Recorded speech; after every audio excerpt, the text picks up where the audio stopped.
Now that we have gone through the structural classification of joints, let's talk about the functional classification.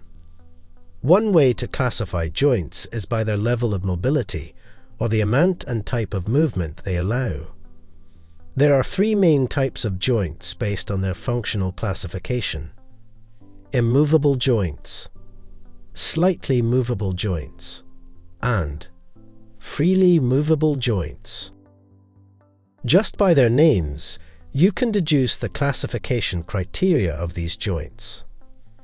The functional classification of joints correlates with the structural classification, as these joints are also known as synarthrosis joints, amphiarthrosis joints, and diarthrosis joints, respectively.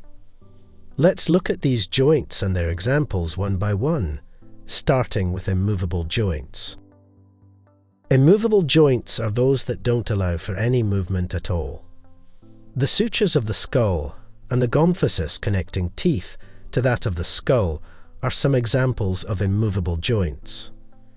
We have already gone through their detailed explanation in the previous section. The second class of joints based on their function are the slightly movable joints. The joint that allows only slight freedom of movement is called slightly movable or amphiarthrosis. They usually allow a very little amount of movement at one of the joints.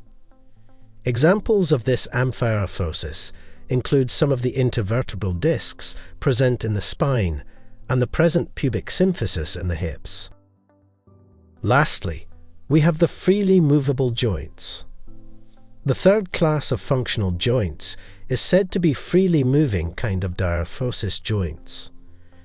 Diarthrosis is said to have the highest range of motion of any kind of joint and includes the knee, elbow, shoulder, and wrist. This flowchart illustrates how joints are categorized based on their functions. The joints and examples are displayed here. Understanding the functional and structural classification of joints can help to better understand their function and the types of movements they are capable of. Explore our extensive library of over 1,800 video lectures to learn about a wide range of topics. Only on sqadia.com.